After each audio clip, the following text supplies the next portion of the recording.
So back in the cab, yeah, a few things I'd like to talk about, because I don't know, it's yeah, there are things that concern me, and I don't think they only just concern me.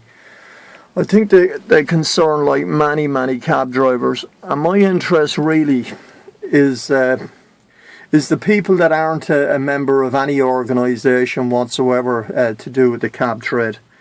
There's about 12,000 of you blowing around in the wind out there, and just because you're not a member of an org, to me it doesn't mean like that you're not interested in the future of your job. So in ways I can understand why you're disappointed with the orgs. You know, for the last couple of weeks I've been a member of 3. I'm still waiting like for sign up papers from the club, and I'm not so sure about Unite. Is there any point, you know? And yeah, speaking about the orgs, for me I think there's good people in all of them, but I also think there's a hell of a lot of ego involved in all of them as well, which some people won't be too happy for me to voice. But I'm not here to make you happy. Yeah, I'm here because I've lost everything. Yes, I've lost my heart. My heart does not live with me anymore because of this situation that's going on here in London, and that Boris and TfL and the government are allowed to just grow and grow. Anyway, it's like, as regards the orgs, there's so many dinosaurs involved, like, and people that are latching onto their cushy number that they don't want to walk away. People, you're more concerned about yourselves than you are about the group, and the group is the London black cab trade. 25,000 people, yeah? Not one person that has his feet cosily tucked under the table. So, I don't know, let's go with a few issues anyway. For me, like, the biggest thing like with this problem is the e-hailing. Yeah, if the e-hailing was sorted out, because they are applying for hire instantly. The minute the person taps the button, you know, off they go to pick them up. Anywhere within 5 seconds to, you know, a couple of minutes.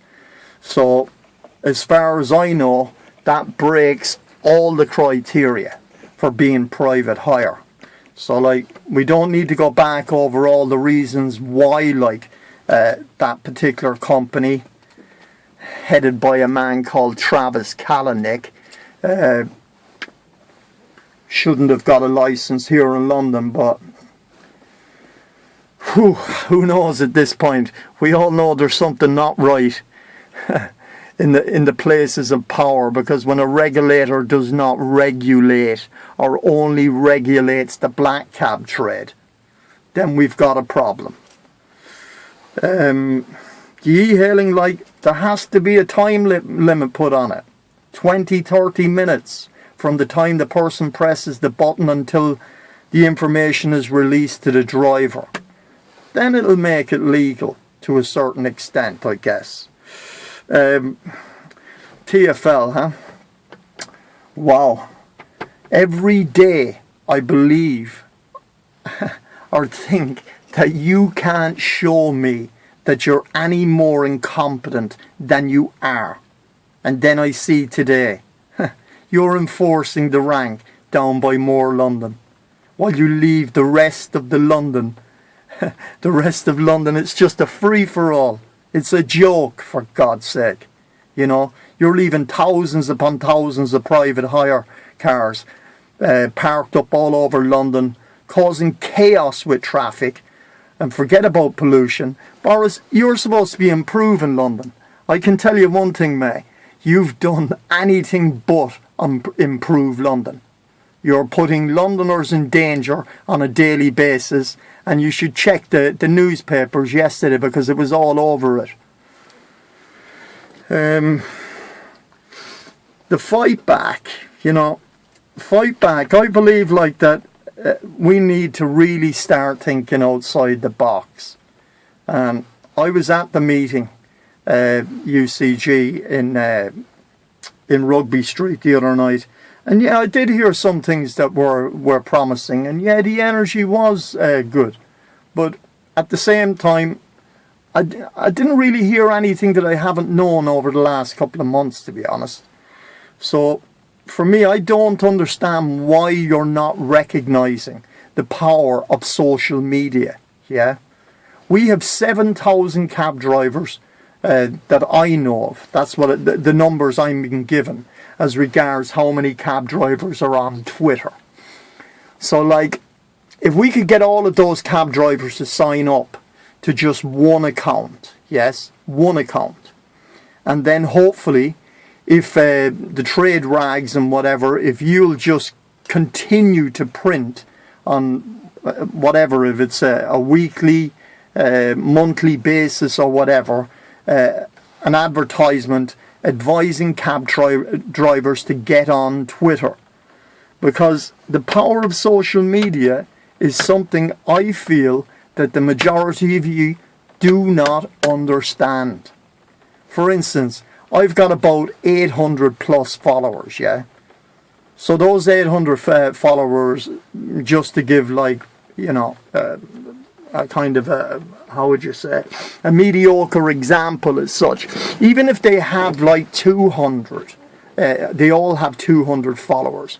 Come on, people, you can do the math, you know. That means it goes out to thousands upon thousands and thousands of people. And this is what these Machiavellians are scared of. You know, they don't want us feeding negative information out to the public. As regards like the particular company here in London, like they're bordering on toxic now. Not just here, but globally, because people are fighting them on social media. So for me, I'd love to be able to get every cab driver on Twitter, and then we would feed whatever amount, 7,000, 10,000, 15, 20,000 cab drivers that would retweet all the information that they are fed back into the machine. They've already created the machine. You know, it's ready and waiting for us to just get involved, to turn it around against them. They're using it in a negative way. If we use it in a positive way, it can be a very, very powerful thing. Because when Russell Howard came here to London, I felt in some regard, after hearing the stories that I heard about what happened to Russell, that he didn't really get a fair shout, you know. He didn't really get to explain his case. And he didn't really get it across, like, what he was trying to do. And, like, for me, I think it's a great plan that the geezer had, yeah. But, yet again, he didn't explain it well enough, you know. It's like, wow, the power we would have if we, and it is a way of unifying us. It would be kind of like if we had all cab drivers on Twitter, we could create a kind of a unified virtual union that if we so choose, we could also fund like a higher command out of it. You know, it's like for me, I wouldn't have any problem in donating £10 a week into an organisation like that to fund whatever we see fit as regards ammunition to take on this plague that is ripping our earth apart. It's not just London. This is going on all over the world.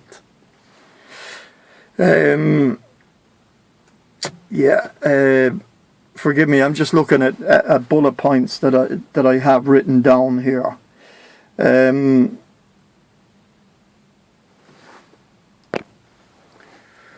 So okay, you know, all the orgs I think are involved like with pretty positive goals at the moment, and I wish them well. You know, I can't wait until things start to get into court.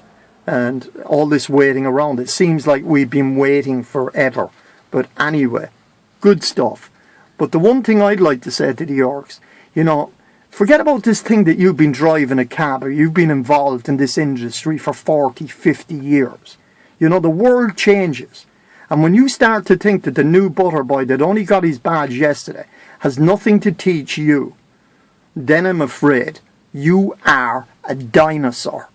And you are possibly damaging the trade and damaging our future because you refuse to change. So look, the world is changing around you. You need to evolve with it. And if you don't, wish to do that, just do the honourable thing, Stop doing what you're doing. Go back driving a cab or whatever. Yeah, and if that's not what you want to do, maybe it's time to look elsewhere, because you've had your life out of this. There's many, many people. I wish that I have a hope that my children will get the option to become cab drivers here in London, because for me, it's probably one of the most honourable jobs that you can have in this life, and it's a great platform, So I'm hoping that my children will do the knowledge first and foremost before they do anything else in life. Okay. And then lastly, I'd just like to say, over the next week, I'm going to be video blogging, like some outside of the box kind of stuff. I intend to kind of to target like members of the music industry, especially artists that come from London, also people to do with film, anything to do with media whatsoever, any talented people. I am going to try and get into their head and mainly their hearts. So if you don't understand what I'm doing, that's fair enough, But remember one thing, people, my intention and motivation is always purely motivated. My wish is to help and not to harm, and it's to try and heal the situation here. Because, look, I want to go to war. I can't understand what we're waiting around for. Waiting for what? Until the death knell finally tolls? Because for me, I want to go to war, but I don't want violence, I won't be involved in anything that involves violence. Because the moment that there's violence involved, as far as I'm concerned, we have lost. Okay, we'll leave it at that. Be lucky,